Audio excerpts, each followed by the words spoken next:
भी समझेंगे क्यों होता है, लक्षण क्या है, कारण क्या है और कैसे इससे बचा जा सकता है। ये पूर्णतः इस वीडियो का पार्ट है, तो इस वीडियो को बिना स्किप किए हुए अंत तक जरूर देखिए। हेपेटाइटिस एक खतरनाक और जानलेवा बीमारी है। हेपेटाइटिस के कारण लिवर प्रभावित होता है। आमतौर पर इस रोग के कारण लिवर में सूजन आ जाती है, इसीलिए जानना बेहद जरूरी है कि इससे बचाव कैसे किया जा सकता है, कैसे आप इस रोग के चलते लिवर की कार्यप्रणाली को गड़बड़ करने से बचा सकते हैं। जी हाँ, हेपेटाइटिस के कारण क्या हैं? हेपेटाइटिस के कारणों को समझ लीजिए। वायरस का संक्रमण, इसे वायरल हेपेटाइटिस कहते हैं। हेपेटाइटिस होने का प्रमुख कारण वायरस का संक्रमण यानी कि इन्फेक्शन है।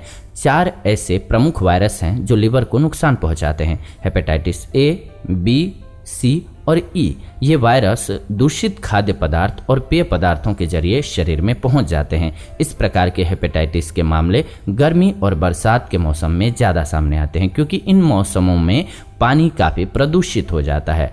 दूसरी जो मुख्य वजह है अल्कोहल लेना। शराब के अत्यधिक सेवन से भी ये रोग संभव है, जिसे अल्कोहलिक हेपेटाइटिस कहते हैं। अगला है नुकसानदायक दवाएं। कुछ दवाएं लिवर को नुकसान पहुंचाती हैं, इस कारण से भी हेपेटाइटिस संभव है। हेपेटाइटिस ए और हेपेटाइटिस ई से कैसे बचा जा सकता है? तो कुछ भी खाने से पहले हाथों को जीवाणुनाशक साबुन से आप धो लीजिए या हैंड सैनिटाइजर से साफ कर लीजिए। व्यक्तिगत और सार्वजनिक स्थलों पर स्वच्छता का हमेशा ही ख्याल रखिए। अस्वच्छ अस्वास्थ्यकर पानी कभी मत पीजिए। सड़कों पर लगे हुए असुरक्षित फूड स्टॉलों के साथ जो खाद्य पदार्थ मिलते हैं उनसे परहेज कीजिए। हेपेटाइटिस ए और हेपेटाइटिस ई वायरस से बचाव इस प्रकार से आप कर सकेंगे। हेपेटाइटिस ए से बचाव के लिए टीका यानी कि वैक्सीन भी उपलब्ध है। इस वैक्सीन को लगाने के बाद आप ताउम्र हेपेटाइटिस ए से सुरक्षित रह सकते हैं। हेपेटाइटिस ई की वैक्सीन के विकास का कार्य जारी है, इसके भविष्य में उपलब्ध होने की संभावना है।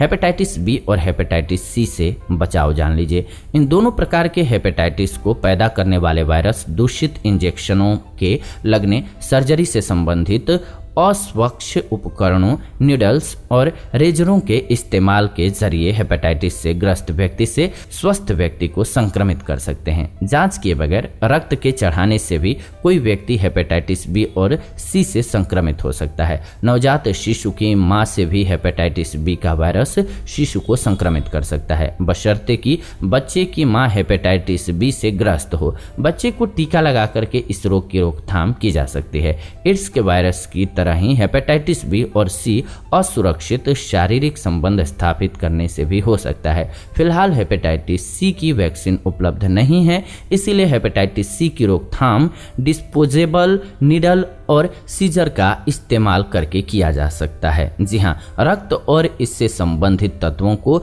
स्वैच्छिक रक्तदान करने वाले लोगों से ही लिया जाना चाहिए तो बेहतर रहेगा। हेपेटाइटिस का इलाज अब समझ लीजिए। हेपेटाइटिस से ग्रस्त अनेक मरीजों का इलाज घर पर किया जा सकता है। घर में रोगी को उच्च प्रोटीन युक्त आहार दिया जाता है, वो विश्राम करते हैं और उसे विटामिन युक्त आहार या सप्लीमेंट दिया जाता है। वहीं पर जिन मरीजों को उल्टियां होती हैं और जिनके शरीर में असामान्य रूप से रक्त का थक्का यानी कि एब्नॉर्मल क्लॉटिंग यानी कि जमने की समस्या है, तो ऐसे मरीजों को अस्पताल में भर्ती करने की जरूरत होती है। हेपेटाइटिस ए और अल्कोहलिक हेपेटाइटिस के लिए कोई विशिष्ट दवाएं फिलहाल उपलब्ध नहीं हैं, सिर्फ मरीज के लक्षणों के अनुसार ही इसका इलाज किया जाता है। हेपेटाइटिस बी और हेपेटाइटिस सी का इलाज समझ लीजिए।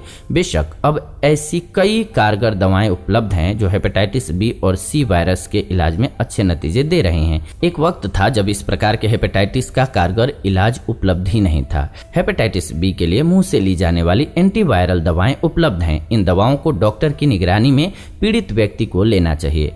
वायरल को नष्ट करने और लीवर के नुकसान को रोकने में ये दवाएं कारगर होती हैं। ये दवाएं भारत में उपलब्ध हैं। जो मरीज पुरानी या फिर क्रोनिक हेपेटाइटिस बी से ग्रस्त हैं उन्हें ही इलाज कराने की जरूरत पड़ती है। वहीं पर जो मरीज तीव्र या फिर एक्यूट हेपेटाइटिस से पीड़ित हैं वे अपने शरीर के रोग प्रतिरोधक तंत्र के सशक्त होने पर हेपेटाइटिस बी के वायरस को परास्त कर देते हैं। जरूरत पड़ने पर अनेक मरीजों को एंटीवायरल दवाएं कई सालों तक लेनी पड़ सकती हैं। हेपेटाइटिस सी के लिए कई नई कारगर एंटीवायरल दवाएं उपलब्ध हैं। ये दवाएं हेपेटाइटिस सी के वायरस को ख़त्म कर देती हैं। हेपेटाइटिस के लक्षण क्या हैं, कैसे आप पहचानेंगे? तो भूख जिनको ना लगे, कम या जी मिचलाने लगे, खाने की इच्छा न हो, उल्टी होने लगे, अनेक मामलों में पीलिया होना या बुखार आना भी इसका लक्षण होता है। रोगी की गंभीर स्थिति में पैरों में सूजन होना और पेट में तरल पदार्थ का संचित हो जाना भी होता है, जिससे भूख ही नहीं लगती उसको।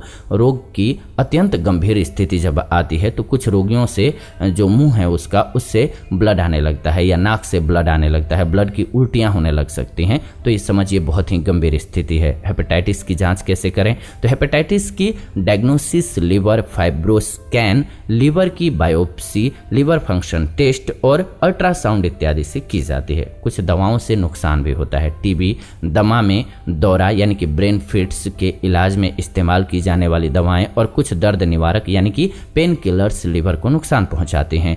अगर इन दवाओं की रोगी के संदर्भ में डॉक्टर द्वारा समुचित मॉनिटरिंग न की गई हो तो ज़्यादा संभावना होती है कि उसे नुकसान हो सकता है। तो ये बहुत ज़रूरी है समझना। अल्कोहलिक हेपेटाइटिस को समझ लीजिए। शराब का बढ़ता सेवन या अत्यधिक मात्रा में काफ़ी दिनों तक शराब पीने से अल्कोहलिक हेपेटाइटिस के मामले बढ़ रहे हैं। ऐसे हेपेटाइटिस की पूरी तरह से रोकथाम के लिए शराब से परहेज करें। अल्कोहल लिवर को धीरे धीरे नुकसान पहुंचाता है और इस बात का पता व्यक्ति को तब चलता है जब जिंदगी को खतरे में डालने वाली बीमारी उसे पकड़ चुकी होती है। तो बहुत जरूरी है इससे सावधान रहना। बाकी लिवर को कैसे समय समय पर डिटॉक्स करना है, कैसे क्लीन करते रहना है, कैसे पानी आपको गर्म करके हमेशा पीना चाहिए, ये जानना है आपको तो इस चैनल पर दूसरे वीडियो में जरूर देखिए। उम्मीद करते हैं कि आज की ये वीडियो आपको बेहद पसंद आई होगी। तो ऐसी ही नई वीडियो के लिए चैनल को सब्सक्राइब कर लीजिए, बेल नोटिफिकेशन को ऑन कर लीजिए ताकि नई वीडियो जब भी हम लाएं नोटिफिकेशन आपको सबसे पहले मिले। साथ ही साथ वीडियो को लाइक कर दीजिए, शेयर कर दीजिए व्हाट्सएप पे, फेसबुक पे, फैमिली मेंबर्स के साथ, दोस्तों के साथ, ताकि उनको भी अच्छी जानकारी मिल सके।